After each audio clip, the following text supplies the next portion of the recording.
Alors, je commence parce qu'on ne va pas tout de suite passer aux images. Mesdames et messieurs, chers collègues, donc merci à Jean-Louis Cohen et au Collège de France d'avoir accepté ce projet de colloque pour débattre sur l'architecture, entre pratique et connaissances scientifiques, entre savoir-faire et savoir, en somme, l'architecture comme discipline. La question, d'ailleurs, n'est pas rhétorique. Merci. L'architecture est-elle une discipline? Poser cette question dans ce mur n'est pas un hors-lieu. Au contraire, quand Guillaume Budet proposait à François Ier d'instituer un collège de lecteurs royaux, c'était pour enseigner les disciplines que l'Université de Paris ignorait. Avait-il en tête seulement le grec et l'hébreu, ou aux côtés des mathématiques et de la médecine? Ou imaginait-il que 5 siècles plus tard, le rapport de l'architecture à la connaissance se poserait encore? De mon côté, il ne s'agira pas de proposer une épistémologie architecturale. Celle-ci est déjà en cours, heureusement, de constitution, grâce à de nombreuses initiatives de chercheurs dans les laboratoires d'architecture en France et ailleurs. Je vous rappelle le tout premier numéro des cahiers thématiques de l'École d'architecture de Lille en 2001, sous la direction de Philippe Louguet et Franck Fermandel. Il était précédé d'1 an par les actes édités par Stéphane Henrault du colloque international de l'Association européenne pour l'enseignement de l'architecture, sous le titre « Recherche et architecture », qui avait eu lieu à Paris-Malaquais. Alors, je vais plutôt placer brièvement quelques constats face à une politique scientifique en faveur de toutes ces actions, à partir de l'observatoire et instrument privilégié, effectivement, qui constitue le Bureau de la recherche architecturale, urbaine et paysagère. Observatoire qui nous avait permis de produire le document Vers un doctorat en architecture en 2005 et le livre Architecture et construction des savoirs sous la direction d'Éric Langereau en 2008. Voyez-vous, chers amis, une réforme importante du supérieur est en cours, conduisant à des communautés d'universités et d'établissements. Ceci devrait faciliter les échanges, les collaborations et les projets communs entre les membres de l'université Ancien Régime, des grandes écoles et d'autres composantes du supérieur. Un nouvel univers académique émerge, adapté, on l'espère, aux enjeux gnoséologiques et praxéologiques du XXIe siècle. L'architecture et les établissements qui l'enseignent devraient se positionner là-dedans de manière stratégique, comme on dit. C'est bien celle-ci la politique de la sous-direction de l'enseignement supérieur et de la recherche en architecture et la mission du Bureau de la recherche en son sein. Or, qui dit positionnement dit choix des relations de la discipline avec son voisinage. Car, comme le disait la philosophe Judith Schlanger, la discipline implique la pluralité des disciplines. Elle suppose une organisation du savoir qui renonce au rêve totalisant, à l'intuition holistique de l'unité systématique du savoir.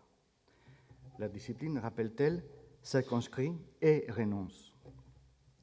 Nous avons donc volontiers adopté cette posture qui définit une discipline non pas par son noyau, mais par ses frontières, pour établir une topologie de ces relations avant de formuler une ou des doctrines à la direction des écoles d'architecture. Alors nous imaginions que prouver la présence de l'architecture dans l'univers disciplinaire serait une affaire de routine. Nous nous sommes donc tournés vers un certain nombre de représentations intégratives des sciences. Parmi elles, celle qui a été établie en 2008 par deux chercheurs, Carl Bergstrom et Martin Roswall, à l'Université de Washington. Elle illustre les relations entre disciplines selon l'analyse de 6 millions de citations dans 6 000 revues à comité de lecture pendant 1 an. Les flèches indiquent par leur largeur la densité des échanges entre disciplines en termes de citations, alors que les cercles concentriques, plus ou moins importants, montrent les disciplines qui sont en grande partie autoréférentielles, comme la médecine ou la psychologie. Alors, vous avez ici la carte de l'ensemble des disciplines en sciences exactes et en sciences humaines, et ici un zoom sur cette partie qui se trouve à peu près là, qui concerne les sciences humaines. L'examen attentif de Descartes donne l'architecture absente aussi bien de la galaxie des sciences exactes que de la galaxie des sciences humaines. Contact pris avec les deux chercheurs, le bureau est parvenu à obtenir un troisième schéma, gratuitement, cette fois basé sur l'analyse des citations des revues de JSTOR, où pour la première fois l'architecture apparaît, mais avec l'art. Elle est seulement liée à l'histoire, à gauche, vous voyez Art and Architecture, à l'histoire, aux études classiques et à la littérature. Il faut dire que d'autres représentations qu'on a trouvées, qu'on a comparées, donnent toujours les mêmes résultats. Alors, certes, l'apparition timide de notre discipline n'est pas en soi une surprise si l'on considère que la première thèse en architecture a été soutenue aux USA en 1964, en Philadelphie, et en France à peu près 3 décennies plus tard. Non, je parle de la France et des États-Unis. Mais ce schéma étant établi sur des bases de données anglophones, plus étendues que les autres, vous conviendrez que ce constat est primo fondé sur un échantillon représentatif d'un milieu avec une ancienneté suffisante, et secondo révèle une situation qui pose question, compte tenu de l'idée que nous nous faisons du voisinage de l'architecture en France, avec l'histoire, la sociologie, l'anthropologie, la géographie, l'économie, le paysage, l'urbanisme, l'ingénierie, etc. Entre donc les indices objectifs et notre perception, il y a un écart peu négligeable, surtout face à l'urgence contemporaine du développement durable qui est liée aussi au faisceau de techniques, méthodes et applications des disciplines de la transformation de l'espace, dont l'architecture. L'architecture est-elle donc complètement autonome, à l'instar de certaines revendications? Est-elle une exoplanète, ou plutôt un trou noir qui absorbe des informations plutôt que d'échanger avec son univers?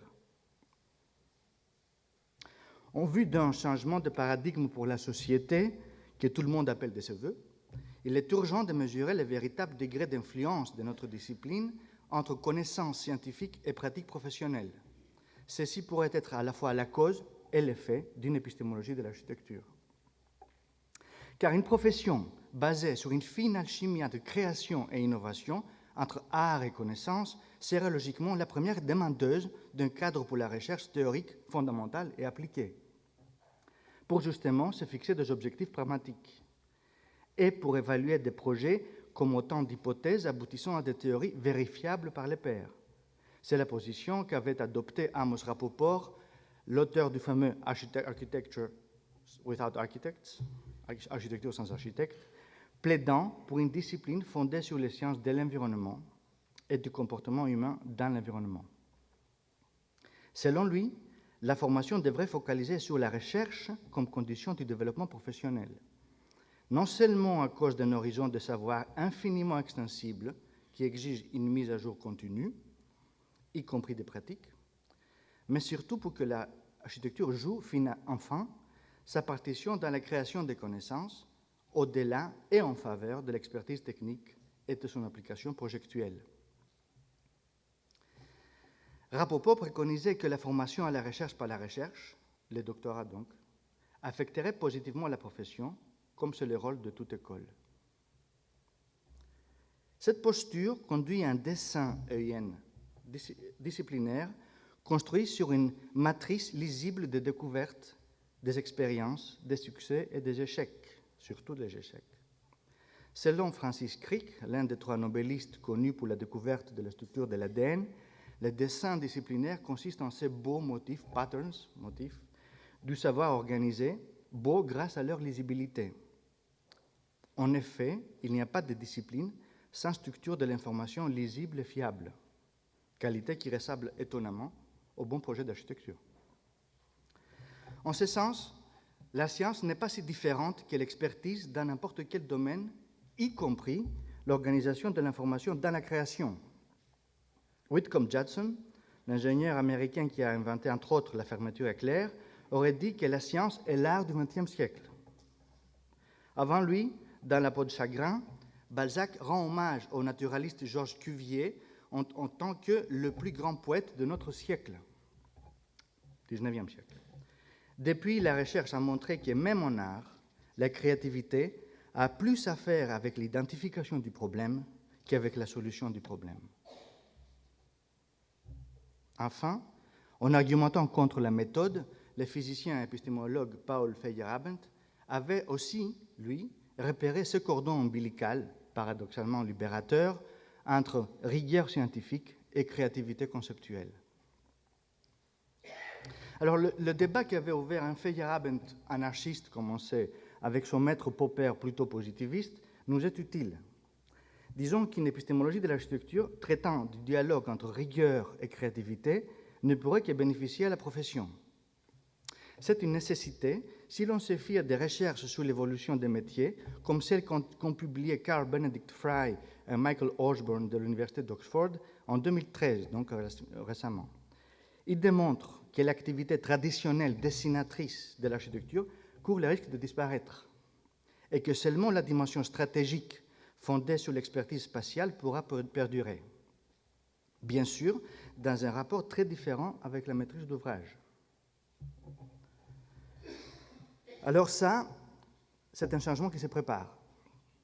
Un changement conceptuel sur des champs d'application, les champs disciplinaires et ses missions, un changement institutionnel, ce qui amènera les ordres et les corporations à s'approcher des académies, par exemple, et d'ailleurs pourquoi l'Ordre des architectes et l'Académie d'architecture seraient deux institutions séparées.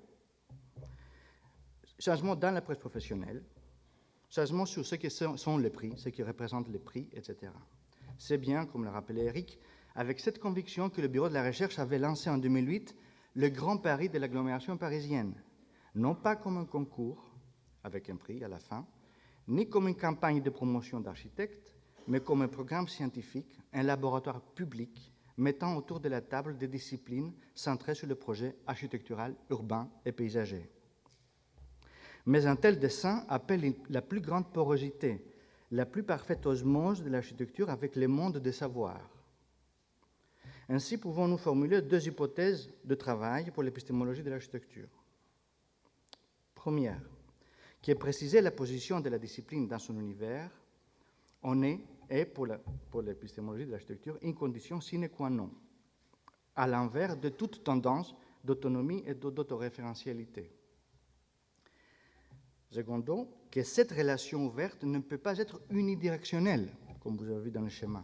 Autrement dit, que la discipline doit non seulement absorber des idées, des concepts, des notions et des connaissances en provenance d'autres galaxies, mais qu'elle doit aussi en offrir autant.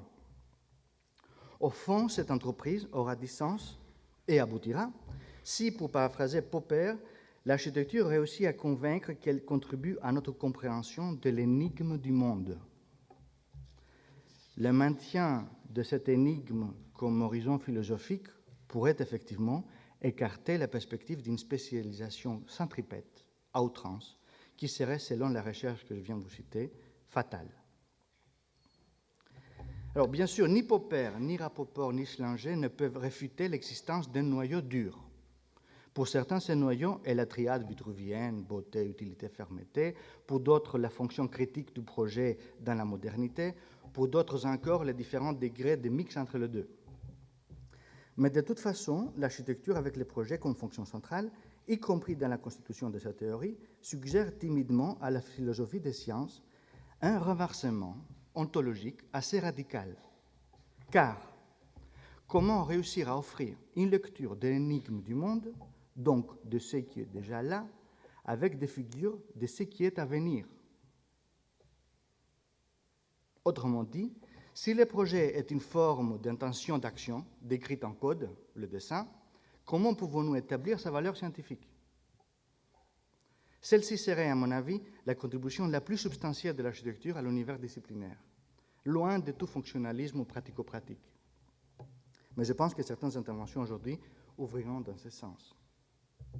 Je rappelle de mon côté que de pas si récents avancements en théorie de la connaissance peuvent nous aider de manière inattendue. Je me réfère très brièvement au livre de Gertrude Elizabeth Anscombe sur l'intention qui est apparu en 1957. Elle était l'hypothèse d'une forme de connaissance qui n'est pas basée sur les outils classiques des sciences, notamment l'observation. À partir des investigations philosophiques de Wittgenstein, dont elle était étudiante et traductrice, la philosophe propose de rétablir comme source de non-observational knowledge l'intention exprimée, l'intention éditée, ce qui est avant tout un projet d'architecture, d'urbanisme, de paysage, un projet tout court. Alors c'est une voie qui me paraît personnellement prometteuse. Mais une fois qu'on a posé cette question du projet dans ses innombrables versions, comme source de connaissances, son évaluation reste un enjeu. C'est là où intervient la distinction nécessaire entre ce qui est l'acte individuel revendiqué comme recherche et le développement d'une discipline dans son sens collectif et partagé que Rapoport préconisait pour l'architecture. Fondé lui aussi sur la distinction entre langage privé et langage public faite par le même Wittgenstein. Il constatait, Rapoport, donc la différence entre ce que fait un architecte dans son forcément idiosyncratique atelier intérieur, pour citer Le Corbusier, d'une part, et la manière à laquelle les résultats d'un tel travail sont évalués publiquement, rigoureusement et empiriquement pour être approuvés ou rejetés, d'autre part. Intentionnalité éditée donc, bien sûr, mais selon des codes ouverts. Rapoport est juste l'une de nombreuses voix qui réclament la construction de la discipline architecturale comme une public science, face à ce qu'il qualifiait de private science, faisant allusion au projet en anglais design. Ainsi, la science publique, dont l'expression serait une politique publique de recherche scientifique, devrait poser des objectifs, les poursuivre par la recherche et produire de la connaissance. Le volet public de la science évalue, teste et diffuse la connaissance. Non pas que le volet privé doit disparaître, donc l'atelier, l'agence ou le studio, mais nous devons instituer une distance bienveillante entre le public, qui est la recherche, et le privé, qui est la création, afin de protéger la discipline et la profession des aléas et des particularités que la sphère privée, nécessaire au projet, se garde le privilège de disposer. C'est bien celle-ci la raison d'être et la plus-value du Bureau de la recherche architecturale, urbaine et paysagère au sein d'un service qui allie encore judicieusement la profession, l'enseignement et la recherche, à savoir la construction, le maintien d'un espace public de la recherche, ce qui signifie la mise en place de procédures construites selon les règles de l'art pour l'évaluation des 40 laboratoires des écoles d'architecture qui ont été repris par l'AERS, le soutien au doctorat, l'incitation à la recherche, comme Eric vient de le dire, et sa valorisation, y compris par les cahiers de la recherche. Le BRAUP met donc en ligne, depuis quelque temps, nous élaborons un site au sein du ministère sur lequel nous avons élaboré un alias recherche.archi.fr pour mettre toutes les informations dédiées à la recherche et au doctorat en architecture. Là, vous trouverez tout ce qui a été produit par sa politique incitative depuis l'an 2000, donc depuis le temps que nous disposons des fichiers numériques, notamment des programmes mis en place par des comités de pilotage interministériels et suivis par des comités scientifiques interdisciplinaires, toujours dans cette logique d'espace public. Ville nouvelle, art, architecture, paysage, architecture de la grande échelle, le Grand Paris de l'agglomération parisienne et Ignis Mutatres. En parallèle, nous mettons en ligne l'inventaire de ces programmes qui résume les équipes avec leurs appartenances, les titres, les mots-clés et les résumés de ces travaux. Il s'agit de plus de 90 rapports financés avec une somme totale de plus de 6 millions d'euros depuis 15 ans. Cette recherche a irrigué durablement les écoles d'architecture grâce à des cursus d'enseignement, des thèses, voire des stratégies d'établissement. Alors, nous n'avons pas encore établi un bilan exhaustif de ces programmes, mais nous pouvons rapidement émettre 6 premiers constats destinés à l'épistémologie de l'architecture. Premier, que l'échelle urbaine a été largement privilégiée en tant que la plus propice au croisement disciplinaire avec les sciences humaines. Deuxième, l'apparition graduelle du paysage comme objet d'étude est timidement comme champ de connaissances, construisant actuellement ces balises disciplinaires. Troisième, La théorie qui fut le grand absent présent de cette quinzaine d'années, présente en sous-couche, mais absente sur le front, ce qui laisse entrevoir une carence en termes de critique architecturale. Puis la grande difficulté de la recherche architecturale de venir à terme avec la recherche en ingénierie, difficulté que nous devons résoudre dans les prochaines années en faveur d'un développement durable. Ensuite, la valeur stable de l'histoire, qui, tel le lièvre, n'a pas vu la tortue qui était les ambiances, gagnait du terrain pour devenir aujourd'hui un champ comparable en présence disciplinaire et peut-être plus efficace en termes de réseau. Enfin, nous confirmons ce serpent de mer, dont l'usage elliptique et discontinu dans les recherches ne laisse pas suffisamment de traces pour le traquer, le théoriser et lui donner un rôle central comme celui qui lui réserve la pratique, les projets donc existent peut-être. Tous ces constats demandent bien sûr des contre-vérifications, mais indépendamment de leur validité, leur nature fait état d'une communauté de chercheurs qui s'est stabilisée dans les laboratoires des écoles d'architecture, le CNRS, les universités et les grandes écoles. Cette communauté est donc forcément et heureusement plus large que le périmètre strict des établissements publics administratifs sous tutelle du ministère de la Culture. Ces contours diffus appellent donc la construction non pas d'une clôture disciplinaire en forme de théorie, de doctrine ou d'association socio-professionnelle, loin de là. Il s'agit plutôt de s'assurer à ce que ce petit système planétaire, effectivement minuscule aux côtés des grandes galaxies disciplinaires, puisse démontrer sa valeur intrinsèque, symbolique et pratique, en établissant avec eux, avec les autres disciplines, un dialogue soutenu. C'est déjà le cas dans de nombreux contextes en France, à commencer par les laboratoires d'excellence, mais on pourrait faire beaucoup mieux. Et si l'architecture parvient à prouver, avec ses consoeurs, l'urbanisme, le paysage, l'aménagement du territoire, qu'elle est apte à offrir à l'univers disciplinaire des connaissances utiles pour l'ère de l'Anthropocène, alors sans doute qu'elle méritera de trouver sa place dans un nouvel 8e ensemble de disciplines, par exemple dans le Collège de France. Du moins, cela pourrait fonder un programme de laboratoire beau, utile et structurant. Merci de votre attention.